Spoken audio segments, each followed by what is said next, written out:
여러분 안녕하십니까? 예, 오늘은 제가 이렇게 넥타이도 매지 못하고 나왔습니다. 오늘이 토요일이라 지금 제가 국회에서 촬영하고 있는데 에어컨을 이제 토요일 주말엔 틀어주지 않아서 더워서 지금 이렇게 와이셔츠 바람으로 유튜브를 하게 됨을 이해해 주시기 바랍니다. 밖에서 지금 비가 오는데요.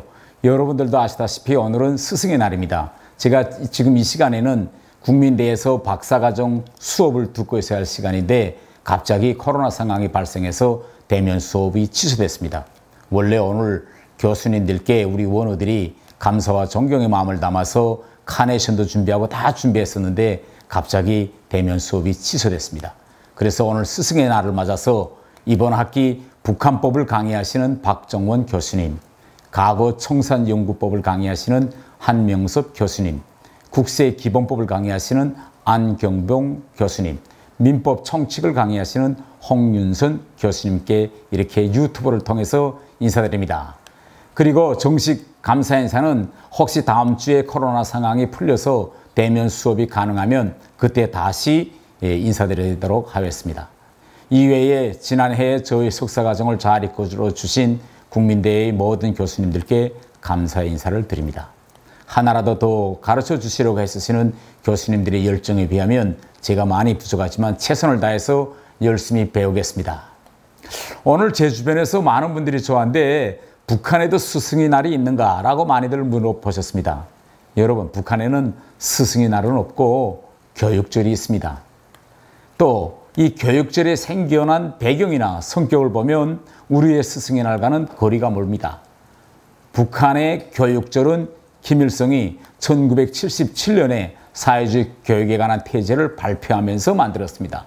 때문에 이날 스승들과 학생들이 우리 이거 한국에서처럼 제자들이 스승에게 카네이션도 들으면서 축하하는 그런 날이 아니라 김일성이 내놓은 교육태제 발표의 의미를 되새기고 김씨 가문의 충성을 맹세하는 날입니다. 사실 북한에는 스승의 날이다라고 이렇게 딱히 정해진 날은 없지만은 매일매일이 스승의 날이나 다름없습니다. 여러분들이 혹시 어떻게 매일이 스승의 날이라고요? 북한에서는 생활이 제일 어려운 직종의 하나가 바로 대학 교수들과 초중고 교사들입니다. 그들의 한 달 월급을 가지고서는 장마당에서 쌀 한 킬로도 살 수 없습니다. 그래서 당국에서 당국이 운영하는 배급소에 쌀이 들어오면 교수들부터 우선 공급하라. 이런 규정과 원칙은 세워져 있습니다. 그런데 배급소에 식량 자체가 들어오지 않으니 결국은 교사들의 집에도 먹을 식량이 없게 되는 거죠. 그래도 사람은 거저 굶어 죽으라는 법은 없는 것 같습니다. 북한에서 교수들과 교사들은 거의 매일이다시피 학생들에게 자기 집에서 무엇이 필요하니 또 자기가 뭘 좀 쓰려가니 라면서 학생들에게 구해달라고 부탁합니다. 그러면 제자들은 집에 가서 자기 부모들에게 선생님이 부탁을 전달합니다. 이렇게 되면 일부 생활이 어려우신 부모들은 야, 너네 선생 뭘 매일 요구하냐? 이번에는 없다게 해! 라고 하지만은 대부분의 부모들은 자기 자녀들이 말을 듣고 정말 제일 지금 어려운 건 선생님들이야. 그분들이 수업도 그만두고 장마당에 나가 장사도 할 수 없으니 어떡하게 우리가 도와줘야지 하면서 돈도 보내고 물건이든 식량이든 이렇게 애를 통해서 교사들한테 보냅니다. 그래서 북한에서는 제자가 스승이 뭘 좀 달라고 하면 스승한테 드리는 것을 뇌물로 보지 않습니다. 이것은 예의를 갖추어서 드리는 거다 해서 예물이라고 비공식적으로 말합니다. 우리 같으면야 김연아법 때문에 큰일 났겠죠. 사실 제가 태어날 때도 저희 부모님들도 교사였습니다. 아버님은 평양건설건설대학 교수였고 어머니는 평양시 중구역 서문인민학교 교원이었습니다. 한국으로 말하면 초등학교죠. 그래서 제가 어렸을 때 우리 집에 부모님들이 가르치신 제자들이 많이 드나들었습니다. 대학 입학할 때는 입학했다고 감사 인사 드리려오는 제자가 또 있고 군대 나갈 때는 군대 나간다고 하고 제대했을 때는 제대됐다고 찾아오고 결혼식 할 때는 신부가 신랑을 인사시키러 데리고 오는 등 제자들이 방문이 끊기지 않았습니다.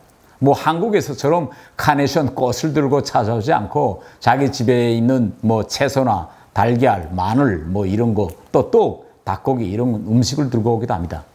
북한에서는 초, 중, 고등학교 때는 물론 대학에서도 학급마다 담임 선생님이 정해져 있습니다.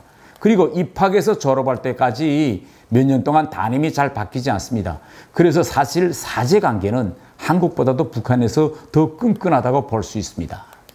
한국에서는 선생님들을 교사라고 부르는데 북한에서는 어떤 급에서 일하는가에 따라서 다릅니다. 예를 들면 다가서 선생님은 보육원, 유치원 선생님은 교양원, 초중고 혹은 대학에서는 선생님, 교수님 뭐 이렇게 부릅니다.